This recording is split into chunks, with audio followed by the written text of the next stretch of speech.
to Book 101 Review. Book 101 is all about the books that I read for the last 40 years. And today I have my feature author of the month of March.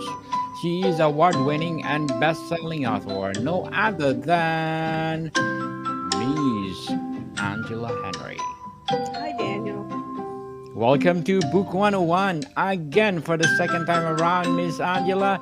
And can you please introduce more about yourself? Well, I'm Angela Henry, and I write mysteries, thrillers, and urban fantasy.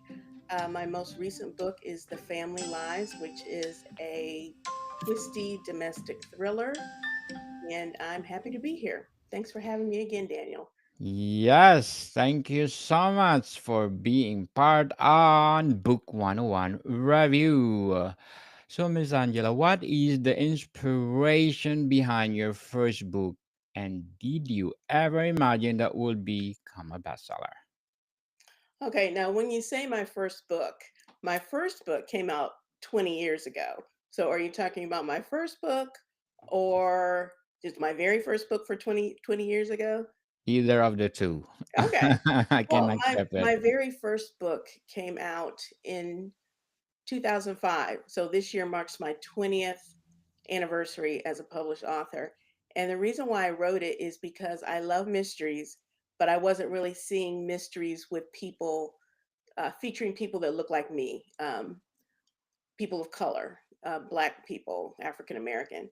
So I decided that I wanted to contribute to that genre, and I wrote my first book, which is called "The Company You Keep," which features an African American teacher who solves crimes in her small town. So that was the inspiration behind my very first book. Miss Angela Henry, thank you so much for sharing your talents to the world. Hoping for more and more and more empowering books to come. What do you think sets apart award winning and best selling authors from others?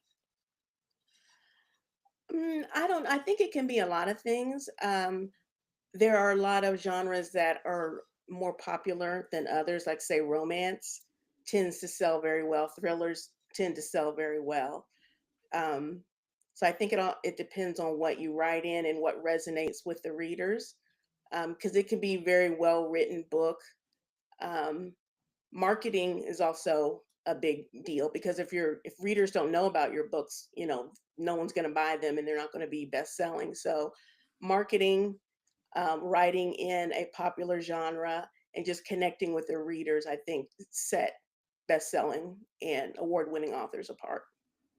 Very well said, Miss Angela. How did you develop your unique writing style and voice? I tend to write. I once had one of my books described as chatty first person because I strictly write. I write.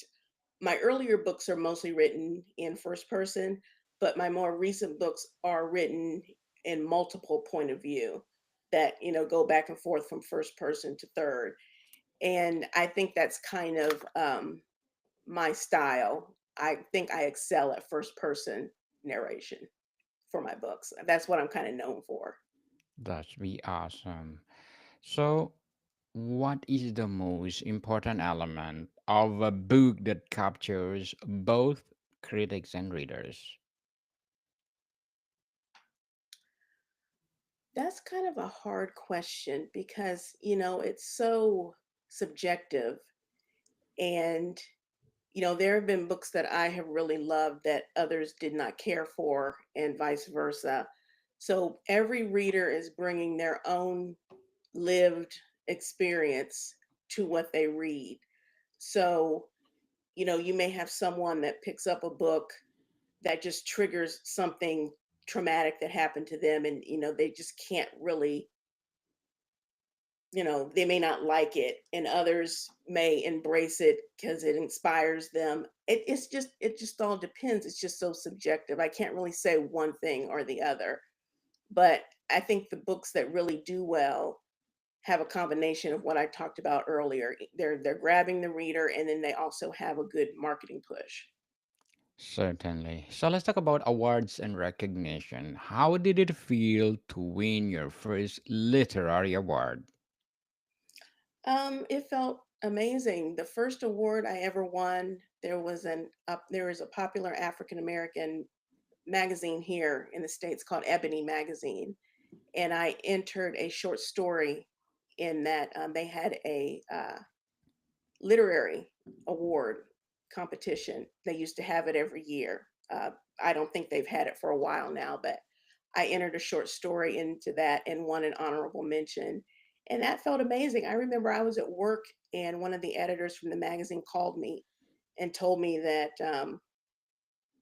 my story had been chosen as one of the honorable mentions. They had a grand prize and then they had several honorable mentions, and I was one of them. And it felt amazing. And, to have your work recognized is always amazing. Truly a validation. What impact did winning an award have on your career as an author?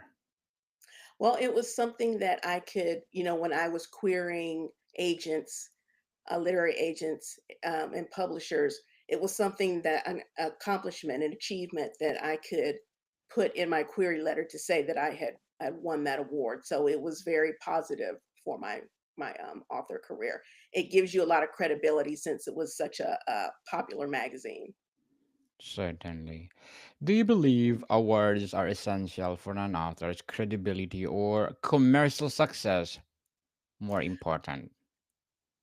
I don't think it's a requirement, but it's a perk, and I think it can. I don't know if it necessarily, unless it's something like the Pulitzer or one of the major awards, I'm not sure it drives sales so much as awareness. Because I have seen authors that have won particular awards that I had, hadn't been aware of before. So then I went out and looked them up and read their books. So yeah, it can raise awareness, and awareness leads to sales, but I don't necessarily think that's the sole driver of sales would be awards. So, how do literary awards influence book sales and readership? Well, like I said, it drives awareness of the author. So, you got an author who's won an award and a reader may not have heard of them, so they look them up and they decide they want to uh, either purchase their book or request that their public library purchase the book, or their local bookstore. They'll go in, and if they don't have it on their shelves, they'll be like, "Hey, so and so won this award. Do you have any of their books?" And if they don't, they might order it. So it can drive sales in that way, I believe. Certainly. Certainly. So let's talk about becoming a best-selling author, Miss Angela. What strategies did you use to reach a bestseller status?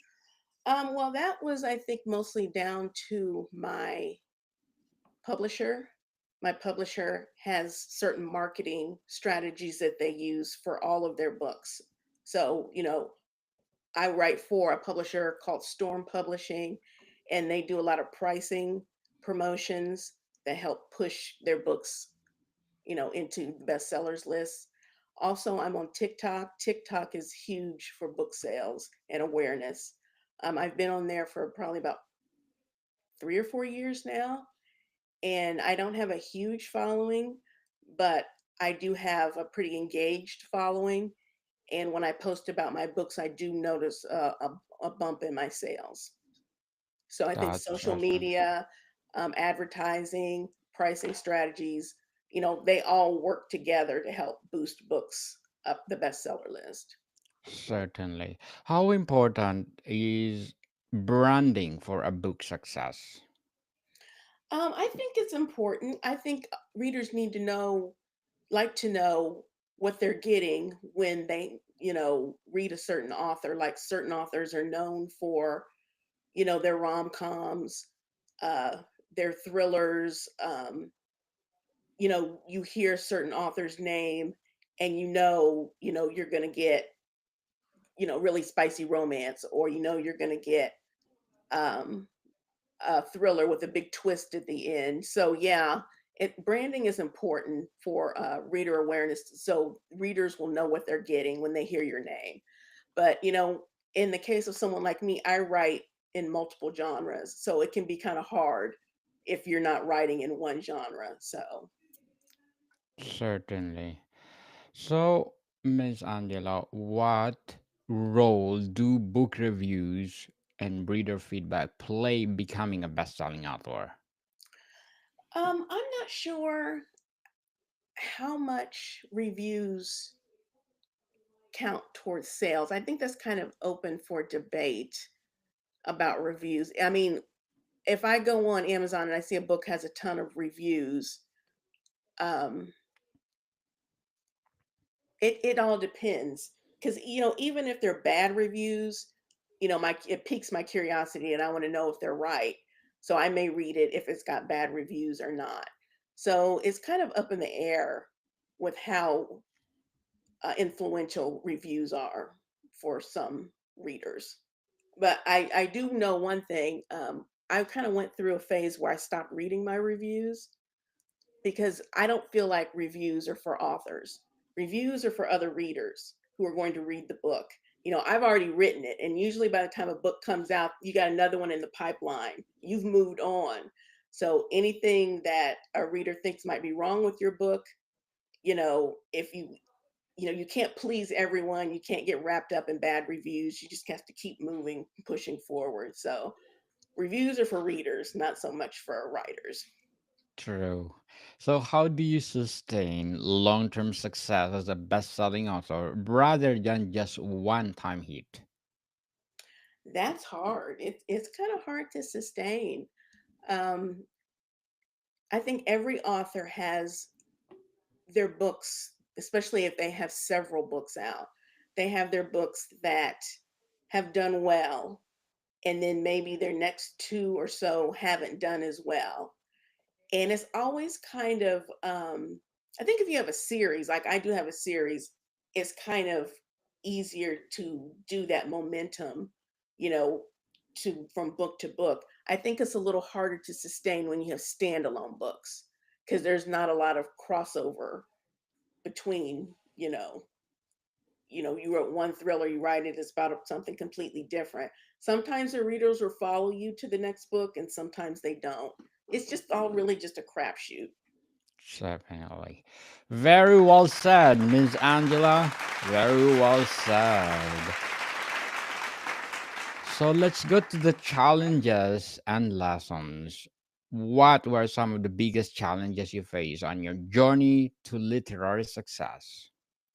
Well, my challenges are I am a huge procrastinator. So I'm a hybrid author and I have books that I self publish and then I have books that are published by a publisher.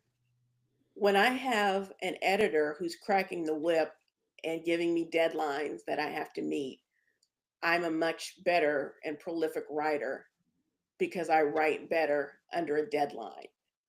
I don't do as well with my writing when it's just me and I don't have a deadline and there's no one saying, "Hey Angie, how's the book going?" You've got to, because when you have a contract, you have deadlines baked into your contract of when you have to turn in certain drafts of your novel. And I don't do well when I don't have that. So procrastination has been my biggest challenge. So, have you ever faced rejection and how did you overcome it? Oh, being a writer, it's nonstop rejection. Um, you just know that it's just Mm, part of being an author. You just know even the great authors, literary figures in history received a lot of rejection. And, if you realize that it's coming and, not everyone is going to like what you're doing, just because that person didn't like it doesn't mean that somebody else won't. You only need one yes, when you're trying to get a publisher. So, yes. just know that it's just a part of being an author and don't take it personally is probably another my biggest thing. They're not rejecting you. Your work may just not work for them. True. Let it go, people. So, how do you handle pressure of meeting readers' expectation after achieving success? Oh, I love meeting readers. Um, I like doing events and meeting my readers. I often do contests and stuff, to give back to my readers for their support because, I wouldn't be where I am now without the readers. So I love meeting my readers. I try and do a few author events every year. But yeah, that's the funnest part is meeting your readers. And, I've had emails where readers have told me, I had one recently where a woman told me she was going through something really hard with her family and read one of my books and it really enjoyed it and it kind of helped her through and that just meant the world to me. Inspiring. Hmm. So, Miss Angela, what advice would you give to aspiring authors who dream of winning awards or making bestseller lists? I would say learn all you can about the publishing industry. I mean, there's a glut of information online. Find out how publishing works. One of the biggest lessons I learned when I was submitting to publishers is your book can be rejected for reasons that don't have anything to do with your writing. Um, if they have a book that did similar to yours that didn't do well, they won't buy your book. If they can't figure out how to market it, they won't offer you a contract. There's so many things that go into it because they're a business, they want to make money. And if they can't figure out how to sell your book, you're not going to get offered a contract. So learn all you can about publishing, know how subjective it is, don't take it personally. You have to be the biggest cheerleader for your work and you just have to keep moving forward. Yes, love yourself, people. So let's go to the industry and future of writing. How do you see the publishing industry evolving for future best-selling and award-winning authors? I see it evolving more towards because there are a lot of self-published authors that are really doing very well. And because they're doing very well, I think traditional publishing is sitting up and taking notice and they're trying to emulate what self-publishers are doing. And what self-publishers are doing is they're cutting out the middleman. They're selling direct to the readers. And I think that's going to grow even more. I also think social media allies um, publishing, allying themselves with social media like TikTok and Instagram to push books. I think that's going to grow too. As much as I hate to say it because there are aspects of it that I just don't like, I think AI is Mhm, probably going to yes. be another big thing in publishing. So, do you think self published authors have their fair chance at achieving literary success? Yes, absolutely.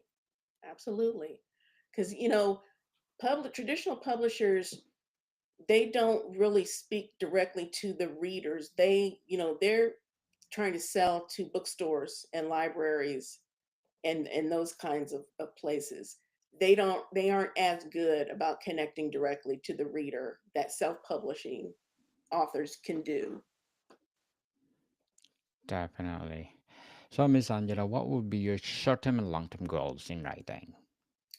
Um, just to keep writing in the genres that I'm writing. I don't know about branching out to other genres. I might do that. I would love to see uh, my work adapted for the big screen or the small screen. I would love that.